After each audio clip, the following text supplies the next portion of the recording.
If you are a creative person and you want to start a business doing what you love, but it's just not working, I feel you. I was you. 5 years ago, I started a design business. And I worked at it for months and months and months and months. And after those months, I had earned a total of $6.60. And I was doing what you're doing. I was on YouTube. I was trying to figure out, listening to all the business advice, doing everything I thought I could, everything a good business should do. But it wasn't working for me, and it probably won't work for you. But fear not, there's a reason all the business guru advice isn't working for you specifically, and there's something that we can do to change that. Let's check it out.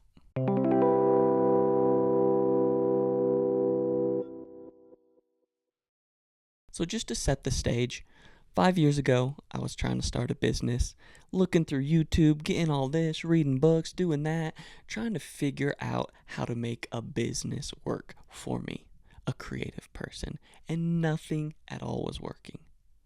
Until I got one piece of advice. As I said, for months and months and months and months, I was working, and only had made one sale and earned $6.60. And I was really desperate.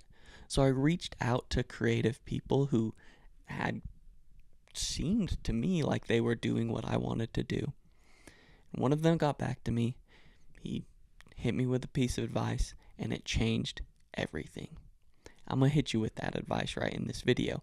But before, just so it has a stronger impact, I feel like we need to set some levels, some expectations, get an understanding of why all this advice isn't working for you and you're trying it and bum.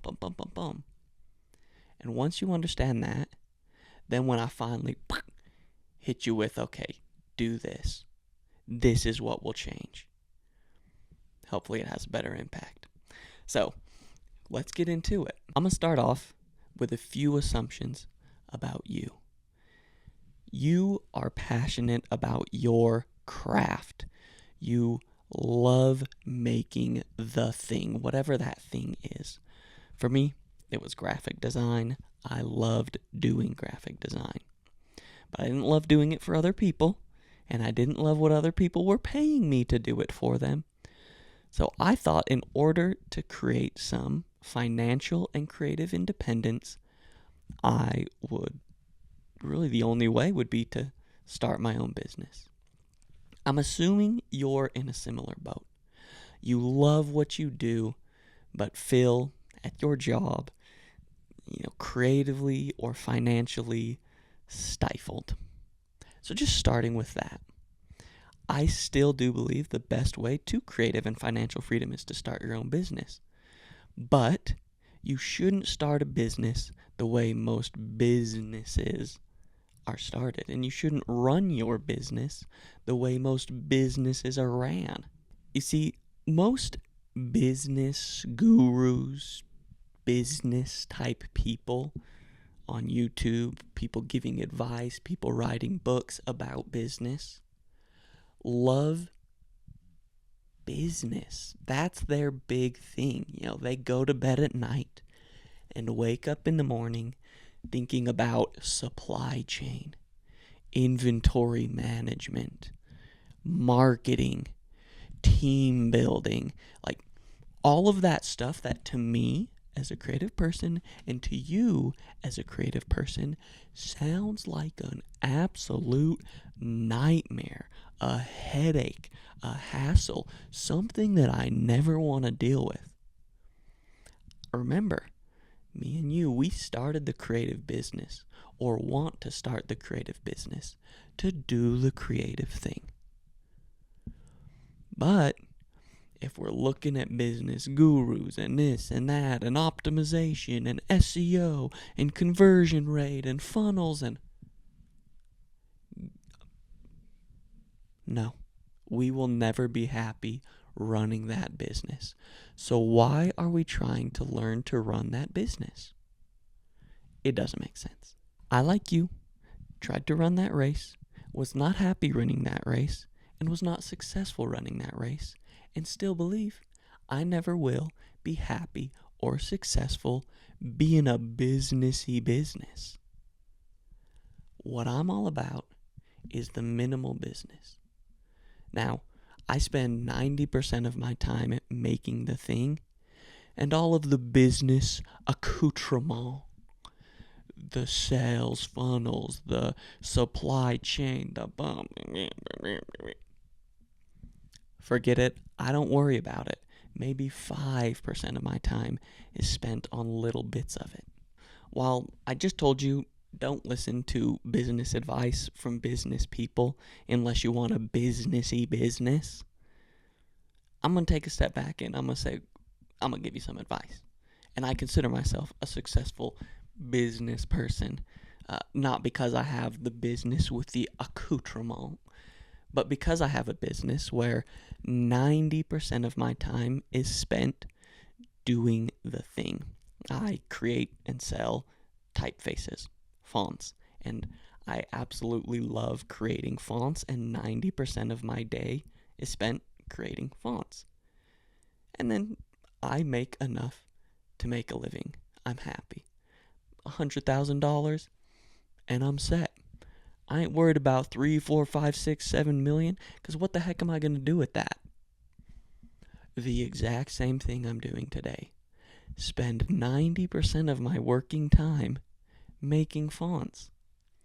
So if you can set up a lifestyle for yourself that allows you to do what you want to do while not stressing about money, that's what I consider a successful business for a creative person. It's much more important for you to enjoy your everyday than it is to have a successful business, because a successful business in and of itself does nothing for you if you do not enjoy your everyday. But the trick is you need to make it work. And bringing it back to the beginning of this video, I, for months and months and months, could not make it work. Until I got this one piece of advice. This is the one piece of advice that I'm going to hit you with. And just to give credit where credit is due, when I was working for months and months and months and months and not able to make it work, I was desperate, so I reached out to other type designers saying, hey, I'm trying to make a living. Is it even possible to make a living? Please help me. I need help. I emailed a zillion people, and one person got back to me. His name was Tom Cunningham from Tropical Type. Check out his work. He's an amazing guy who I owe so much to.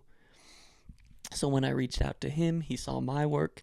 He saw something that, some potential, and he was extremely generous with advice.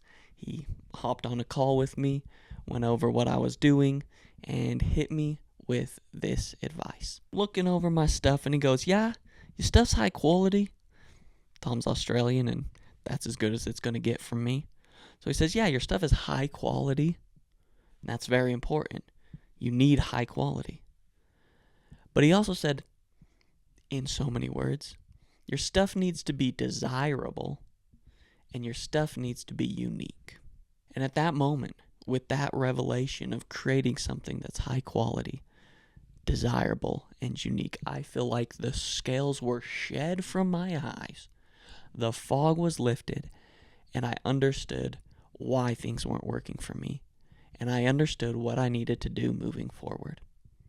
So that's what the rest of this video is going to be, is breaking down these 3 things you need to succeed in what I believe is a creative person in the business environment. So for the rest of this video, we're going to break it down bit by bit. First, we're going to talk about what does high quality really mean? How do you achieve it? What does desirable mean? How do you achieve it? And what does unique mean? And how do you achieve that? So that's the premise of this video, is in order to succeed, you need to create something that is high quality, desirable, and unique. Now, if you're not convinced on that, stick around for the end of the video, and I think that we might be able to pull you onto our side. Or rather, you might willingly waltz on over to our side. We'll see. breaking it down, we're starting off with this beautiful Venn diagram. Or if there's 3 things, it might be like a Venn triagram, and we're going to hit you with a metaphor. I love metaphor. I also love my wife, and she loves running, so this is going to be a running metaphor. Let's say you're in a race, okay? Your business, your creative business, you're in a race, a foot race. All right, so let's say you're running in the race, and what you bring into this race is something that's high quality and desirable, right? So you're running in the race, you're feeling good, and you're running, and your stuff is high quality, so you're running pretty fast, and you're doing this. But then here's the problem. Somebody else in the race has all 3. Somebody else has something that's unique. So they got a head start. If your thing isn't unique, chances are, well, by nature of not being unique, you've created something that already exists, right? So that thing has a head start. So you could run an amazing race, but you're running against somebody who already has a head start. Let's say somebody put out a similar product a year before you. How you gonna win a race when somebody has a year head start? It don't work. So if you're unique and desirable, you're running in the race, you're doing good, but somebody has a year head start, you will never win that race. Now let's go to these other 2. Let's say you have something that is desirable and something that is also unique. So now you're the one with the head start, and you're running, looking behind you. But here's the problem. You look behind you, and you see somebody, Usain Bolt, running up, gaining ground quick. Because even though you got the head start, you were unique. You were the first person to do it. This runner behind you is going to come up with the high quality. They're just going to be faster than you, and they are going to win that race. Don't matter how much of a head start you have, if somebody's faster, eventually they will win that race. And I know it kind of contradicts the previous. Don't look too deeply into a metaphor. They all dissolve at the end. But you get the idea. So now let's say you have something that is unique and high quality, right? You're the fastest runner on the field because your quality's high. And you're unique, so you got the head start. And you're the fastest runner, and you have the head start. But here's the thing. If you're not desirable, you're running in the parking lot, and the race is on the track. You are going to get nowhere. And that's how it is. However, if you have all 3 of these things, if you are high quality, you're going to be the fastest runner.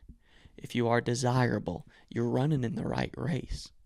And if you are unique, you are going to have that head start. And if you're the fastest runner in the right race with a head start, you're gonna win the race. That's just how it is. So with that, let's get into the deep dive. Hopefully you're understanding, you're convinced this is what you need. But the question is, okay, how do I make something that is high quality, desirable, and unique? Let's start off with what I believe is the easiest one to understand, and it builds on the other 2, and that is high quality. So this one I almost feel like I don't need to explain to you because you are a creative person who is passionate about what you do. You love making the thing, whatever the thing is, right? And your soul will not allow you to create something that is of a lesser quality than you know you can create. Otherwise, you're unhappy. That's maybe why you're unhappy in your 9 to 5. That's why I was. So, high quality. It's very important. It's the speed at which you're running, metaphorically. So how can you achieve, mastery, let's call it, in your craft faster? Yeah, I don't believe that I don't believe mastery can be faked. I don't believe you can fake quality, and I believe the only way to achieve quality is a lot of hard work. But I do believe there are certain things you can do to take that, learning curve from 10 years to maybe 5 years or something like that. So, number 1, if you want to achieve mastery, high quality, the most important thing is you need to be passionate. Passion is the only thing that can fuel the vehicle of success. I'm going to say that. And I believe it 100%. Passion is so important because in order to master something, you're going to need to put in that 10,000 hours. And are you going to spend 10,000 hours doing something that you are not passionate about?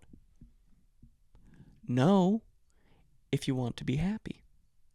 So passion is super important. And besides just being the fuel to success, let's say I'm designing fonts, but I'm not passionate about it, right? I design them, but then when I'm done with my workday, I'd never think about fonts again. How is that going to work?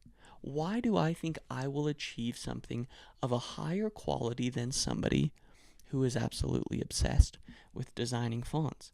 Who that's what they think of when they go to bed. That's literally what they dream of. And when they wake up, they have all kinds of new insights about font design because that's all they think of. If I am a person who is not passionate, who clocks out mentally when I'm done doing the thing, am never going to achieve something of the same quality of a person who is obsessed. So, passion, number one, start with your passion if you want to achieve mastery. Love the thing that you are going to do every day. Otherwise, stay where you are, continue doing what you're doing. Number two, for achieving mastery, the best advice I can give you is be very specific. When I was younger, even in college, I wanted to be the best graphic designer in the world. And as a side note, look it up, thebestdesignerintheworld.com, see what you find. But I digress. I wanted to be the best graphic designer in the world. I was very passionate about graphic design. So, boom, check. But the problem is, becoming the best graphic designer in the world, graphic design is a very broad field. And I tried to do it all. Video, photo, web design, product design, motion, everything. I was doing it dang all. And there are not enough hours in the day. It just simply aren't. But once I kind of dialed in, like, let's say I want to be more specific I'll just use my example. I mean, that's all I can do is tell my story. I said, okay, I can be more specific. Let's do typeface design. Let's design fonts. That's more specific. I don't need to worry about bum. I already had a certain level of skill in these other areas, and I do believe, sidebar, I do believe in school, in very early on in your career, it is a good idea to have a general well of knowledge, to be, wide in your skill set, but not very deep, just so you can kind of figure out this, that, I like this, I don't like that. But I digress. Right now we're talking about starting a business and making a living as a creative on your own terms. And to do that, you need mastery, which I believe needs specificity. So I said, okay, I'll master typefaces. And that's more specific. There are much less type designers. I don't need to worry about so many other things within the field of graphic design. My time can be spent more specifically learning this skill. But you can be even more specific than that. For me, what I really love is designing variable sans serif typefaces. Okay, there's like 10 to 100 of us who are really passionate about that in the entire planet. And it's much, much easier to master that specific skill of designing variable sans serif typefaces than it is just font design in general. I don't have to worry about scripts. I don't have to worry about black letter. I don't have to worry about serifs. And I can spend all my time really mastering this one thing. And so, while passion is very important, I also believe that specificity is very important in mastery. Now, once you've been led with your passion, you've gotten specific, the next thing you can do to master a skill more quickly is read about it. That's very important. I believe heavily in reading. Yes, you can watch YouTube videos like this, and that's good. It's great, sure. But there is nothing like reading, because chances are you're listening to this and you're doing something else and your attention is split and you're getting bits and pieces, and it's good and it's valuable. But when you read, 100% of your being needs to be there. You can't split your focus, but it doesn't work. And I get it. Reading is not for everybody. I myself was in the special ed reading classes in school, and I hated it, and I fought it for so long until I was essentially an adult and saw how powerful it was. And then I said, okay, I better find a way to like reading. And now I read every single day. I believe it is very, very powerful. So there are books within your field that are going to be written by masters of the craft. Read those books.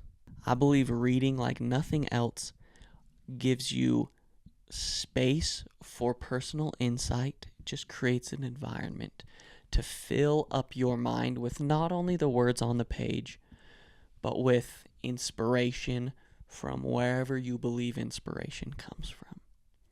Reading will fill your mind like nothing else. All right, so we're passionate, we're specific, we're reading. The next step is to write. When you have, at this point, your mind is full of ideas and this and that, and maybe right now, you're thinking like, well, what am I going to write about? Trust me, if you're passionate and reading, your mind will be so full of ideas, you almost can't help but start writing. And when you write, you incorporate and synthesize ideas like nothing else.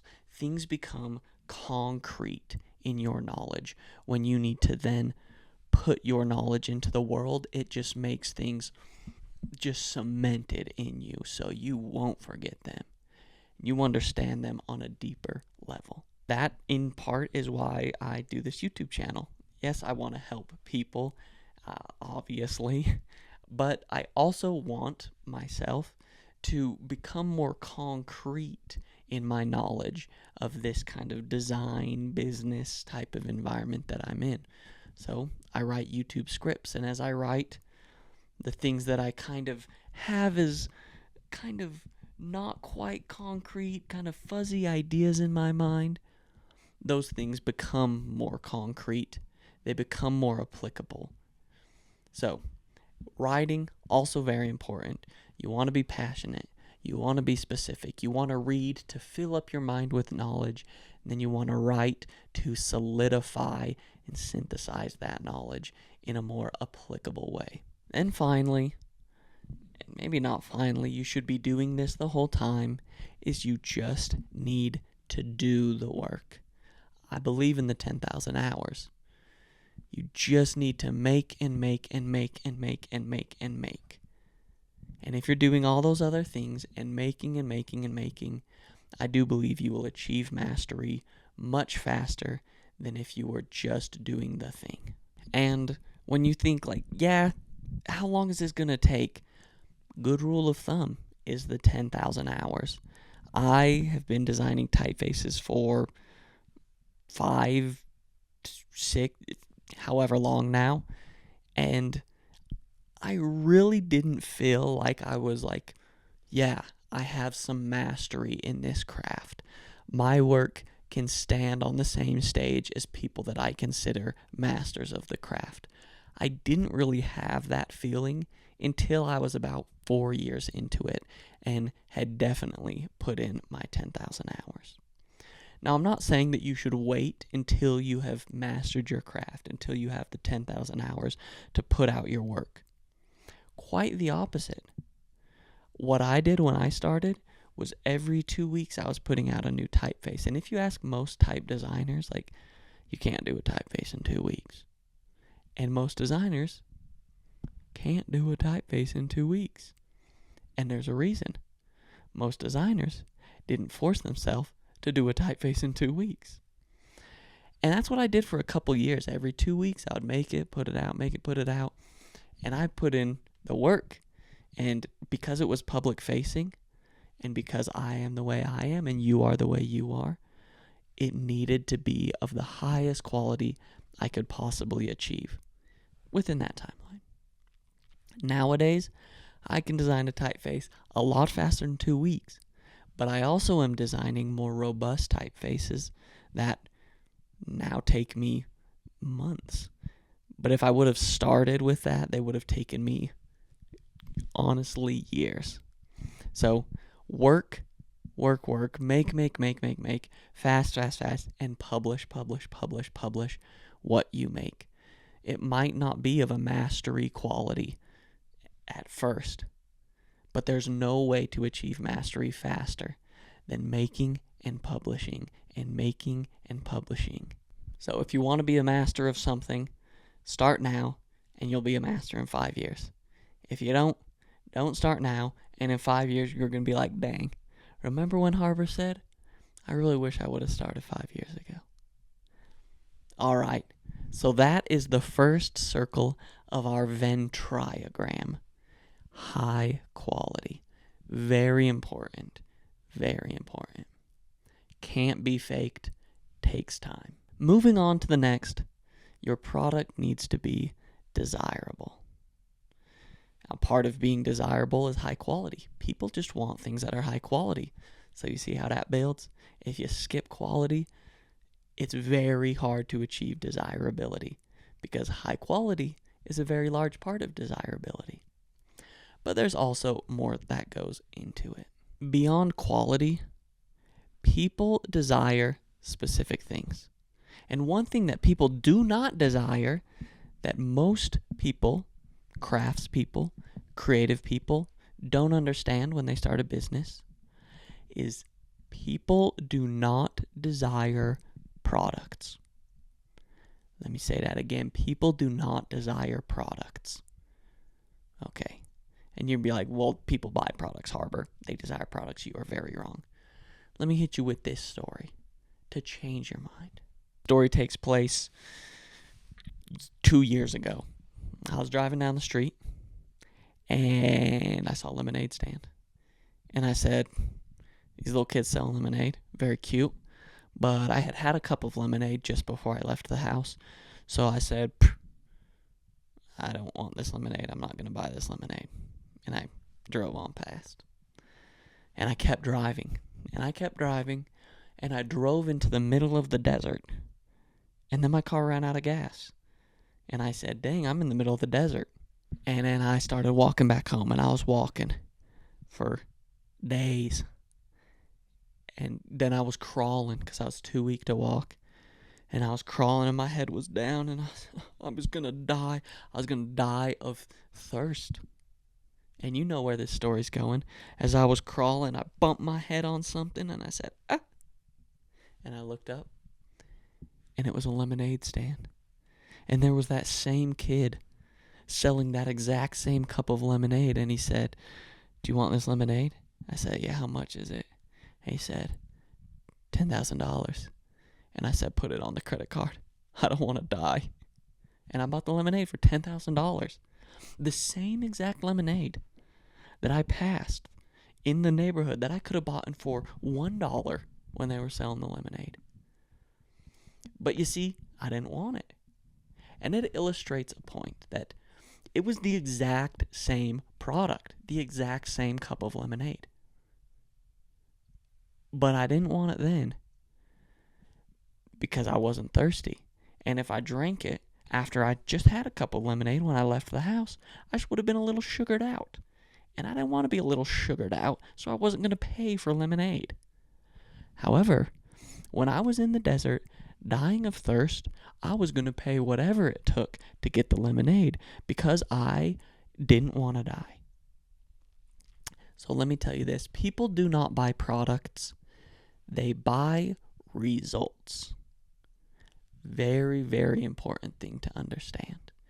People buy products to achieve a specific purpose. So when I started selling fonts, I thought, okay, people buy fonts. I'll just make fonts and people will buy the fonts. But here's the thing, my fonts weren't really this unique, desirable, high quality.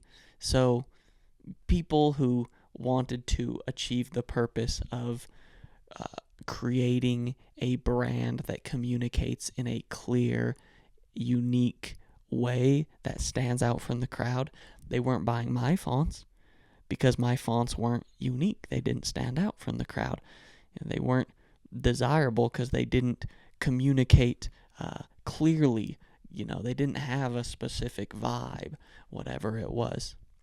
So this is a very important mindset shift. This is also, as a side note, I had a professor in design school, Brian Collins, who lined us up one by one. And he just went down the line and said to each of us, nobody cares about you. Nobody cares about you. Nobody cares about you. In more colorful language than that. But the point stands is nobody cares about you. Nobody cares about your product. People care about results, right? We don't buy the fancy clothes because we want the fancy clothes in and of themselves. We buy the fancy clothes because they communicate a certain thing to our peers. And really, this is a topic for a whole nother video, but when you get right down to it, people desire 5 things. People desire, what are they? Wealth, health, status, relationships, and happiness, right? That's what people really desire. And you're like, fonts? Well, fonts help people become wealthy because if you start a company that can communicate clearly in a unique way that stands out from the crowd, well, then you make money. So this is a very important principle in your design practice. What you create things that solve people's problems. Create things that are desirable. Now, as a side note, a bit of a tangent, you might think like, well, you might take the cynical route and be like, you're manipulating people. That's using human psychology against them. And I would say this, that's, slimy business stuff. And I'm going to say this, I felt the same way you felt for most of my life. But a realization has dawned on me. Is it ridiculous to want health? No. Is it ridiculous to want wealth? Well, it depends on how you define wealth. I tend to define it as the ability to create. So is it ridiculous to want to create? No. Is it ridiculous to want status for people around you to accept you? Debatable, but probably not. It's not ridiculous to want to be liked and accepted. What was the other one? Relationships. Everyone wants to be in a relationship except for psychopaths, and you don't want your business to be based on psychopaths. And happiness, is it ridiculous to want to be happy? No, it is not. But you might think, well, it's ridiculous to pay for those things, to use money. Well, if you're not going to use money to achieve those things, what are you going to use? Time and attention. And what is money besides a representation of time and attention, right? I could work to be happy for an hour, or I could work for an hour, make $100, and then pay $100 to try and achieve happiness. And I know it's a very imperfect system, but I think it helps me as a creative and not a businessy business person, is to think of money as a manifestation of time and attention, right? But maybe that's off on a tangent. And on a third tangent note, maybe you do think like, yeah, it is slimy, it's cynical. And I do believe people use this human psychology in nefarious means to try and sell you happiness, to try and sell you wealth and health when their product does not result in those things. And that is a beautiful reason for you to start a business, because you do want to help people achieve those things, honestly, sincerely. So you should start a business to help people achieve those things and become so successful that there is no room for the nefarious bad guys trying to make a quick buck. But I digress. I'm going to get off that tangent. In order to be desirable, you need to be high quality and you need to solve people's problems. People buy results, not products. And the third part of desirability, besides people desire quality, people desire results, is how many people desire that specific thing. As an example, the first business I tried to start was a skimboarding business, flatland skimboarding. And if you don't know what flatland skimboarding is, that's my point exactly. Very few people do. It's a very weird, specific niche sport. It's kind of like skateboarding, but on top of the water. And there are very few places on planet Earth that are conducive to allowing people to flatland skimboard. You need a specific body of water at a specific depth with very specific sand under it. I happened to grow up in one of those places, and I looked around and thought, everyone around me skimboards, and I love skimboarding. I should start a skimboard company. And my product, I feel, was high quality. It was unique, and it was successful within the skimboarding industry. But there's only like a couple thousand skimboarders. So not going to be a very good business. When it comes to desirability, you want to make something that is desirable to a large group of people. Now, this is somewhat of a balance to strike because the larger the group of people who want that thing, the more competitive the industry is. And it's a bit tricky, but with trial and error, you'll be able to find your lane. As a side note, I started this skimboard business 10 years ago or more. It would have been 11 years ago now. And it was medium successful, but couldn't support a family. So it was on to the next, and I tried this and I tried that. And for, it's been 10 years that I've been trying to make a living doing this and that and this and that I love. It took about 5 years for me to land on something that, yes, this was it. This was successful. And now you might think to yourself, am I going to have to try things for 5 years? Probably. And again, I will go back to passion. It is so important because I think I have to try and make it work for 5 years. If that's your attitude, you're not doing the right thing. But if your attitude is like, I'm going to do this for 5 years, I'm going to do this for the rest of my life, no matter what, I might as well try and make it work as a business so I can spend less time at my 9 to 5 and more time doing the thing that I love. Then suddenly that 5 years doesn't seem overwhelming, and it's like, yeah, obviously I'm going to do this for the next 5 years, for the next 10 years, for whatever it is, for the rest of my life, hopefully. Passion is important. I'll say it 1,000 times. So, we understand high quality. It's a very simple concept, but it takes a lot of time. We understand desirability. It's a bit more of a nuanced, mentally trickier to figure out, but it's not going to take as much time as mastery to figure out. Now, this third circle in our little Venn diagram, unique, this one is the most woo-woo, tricky, weird one to figure out. It probably takes the least amount of time, but is the most difficult one to grasp and the most difficult one to put into concrete steps to achieve. Because if you are high quality and you are desirable, you need to be unique enough to stand out from the crowd, but not so unique that you are no longer part of the crowd. You want to hit this middle ground of relatable, desirable, in the crowd, but new and fresh and exciting.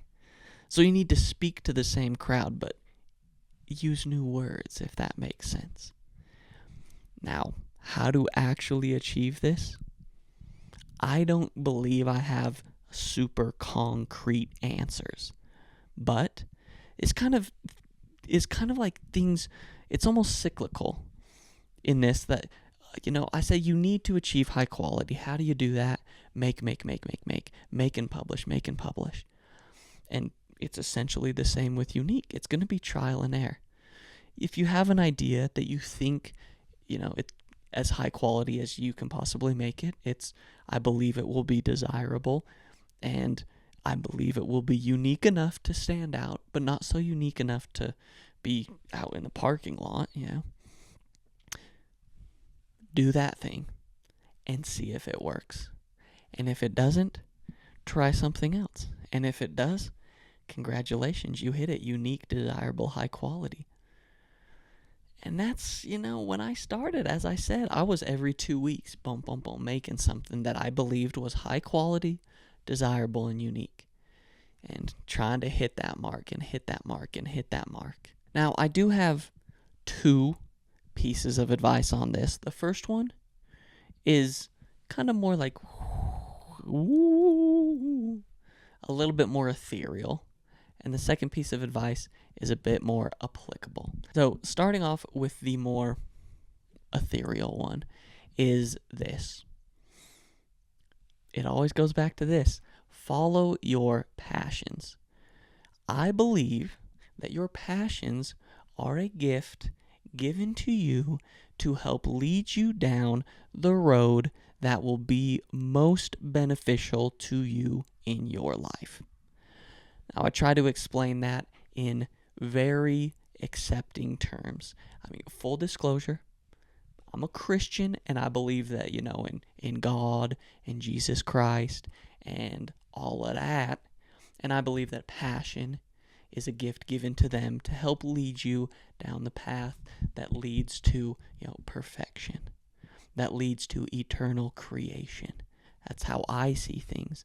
So I have zero problem following kind of the roads which my passion points me down, because I believe that they are, given to me to guide me in a positive direction and give me enough fuel to walk in that direction. If you don't believe all of that, totally cool. Again, there is an interconnectivity to everything around us. I think most people accept that these days. And perhaps with this interconnectivity, yet all of us being entirely unique, passion is the thing that sets us apart. And nobody has the same passions as you, right? But we all have passion. So that's going to be that thing that's kind of unique yet desirable. When you see someone just following their passion, doing the thing that they love, you can't help but love it and want to be a part of it. As a great example, I do not like at all playing basketball. It's not for me. But when I watch a highlight reel of Michael Jordan playing basketball, I'm like, I should play some basketball. Because he's obviously very passionate, very good at what he does. And it's like that with you.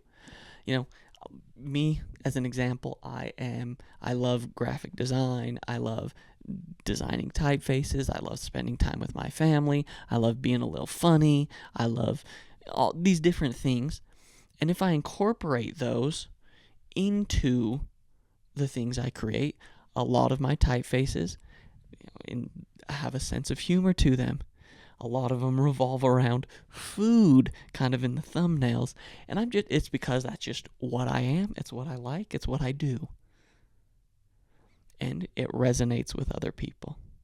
A lot of people will create typefaces, even sans serif variable typefaces, but very few will, have their thumbnails be about food, which most of mine are.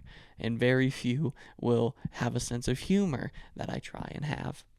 So if you want to be unique, try leaning into your passions. Right? So that's the kind of up in the sky advice. The more applicable advice is, if you want to be unique, find something that works and combine it with something else that works. As a concrete example, when I first started selling fonts and stuff, I sold other digital products, just digital design tools, if you will, digital design goods. And I saw that at the time when I first started, what was kind of trending were gradients. Everyone was buying gradients. If I went to the marketplaces, gradients were on the front page. Another thing that was trending was animated backgrounds for like websites or social media, whatever, kind of abstract animated backgrounds. And I saw, hey, gradients are trending, animated backgrounds are trending, but nobody has made an animated gradient background. So these two things that were already working, I said, let me combine them and make something and see if it works. And it did work. It really resonated with people. It was, out of any marketplace I was selling on, the first animated gradient product, and it sold really well. Later down the line, I saw much more people designing animated gradient products, and mine was always the top seller because it was the first one, head start to the race. It was unique. It was of a high quality, so it was running the fastest, and it was desirable. Gradients were trending, animated backgrounds were trending. It was a pretty good chance that this animated gradient product would hit the mark, and it did. So with all of this knowledge we now have, we want to create something that's high quality, desirable, and unique so that when people see it, they buy it. The question is, okay, so what if I create these things? What do I do with them? Do I need to worry about? And I would say this, you're just getting started. The one thing you need to worry about is start now getting your quality up there. So my advice is going to be what worked for me. Create a product that you can create within 2 weeks. Let's say take a 2-week time span. On day one, do some research. Figure out what within my creative industry is desirable. I don't know your specific creative industry. I'm every day in font world, so that's all I know, really. But in your world, what is desirable? Do some research. Go to the blogs. Go to the marketplaces. Scroll on social media. Whatever it is. And think to yourself, okay, X, Y, and Z is desirable. How can I be unique within that space? I want to create something. How can I create something that I love creating, that I'm passionate about, that is also desirable and is also unique? Not abandoning one for any of the others. You need to be passionate about it. It needs to be desirable. It needs to be unique. It needs to be all three in order to succeed. And think, okay, get an idea, say this is what I'm going to make, and then spend the next 2 weeks making that thing, and on the last day of that 2 weeks, publish it. I personally publish everything on Behance. I ain't posted on social media in like a year. I don't even worry about it. I post on Behance because that's where creative people go to find creative things. Maybe as another tangent, another side note, this could be a whole nother video. People don't go on social media to buy your product 99% of the time. People go to social media to distract themselves from whatever is going on in their life or surroundings, or to avoid an awkward situation in an elevator. Whatever it is, 99% of the time, people are not on social media thinking, scrolling, man, I hope I find the perfect variable sans serif typeface, and just scrolling, just looking, hoping. It doesn't happen. So this would be my advice. Spend the 2 weeks. Day 1, do a little research. Day 2 through 13, create the product. Day 14, publish the product on Behance. Create a couple little images that show off what it is. And the beautiful thing about Behance is you can sell your products directly on Behance. And do that. Create a little portfolio of work that you like, work that you're happy with. Just make and make and make and make, and see what happens. And whatever it is you're making, be it fonts, maybe it's dresses if you're into fashion, maybe it's chairs, maybe it's buildings if you're into architecture, whatever it is, Behance is a great place to put your work so other creatives can see it and people looking for creative talent can see it. People go on Behance specifically to find creative people, either for inspiration for their work or to hire people. So if you could post anywhere, I wouldn't worry about social media. Focus on the place where people go to buy the thing you're selling. For me, I found that Behance has been a great place. And that's it, and that's all. If you want to follow along more with what I'm doing, you can sign up to the newsletter in this description to stay updated here on YouTube and anything I do outside of YouTube. And we'll catch you in the next.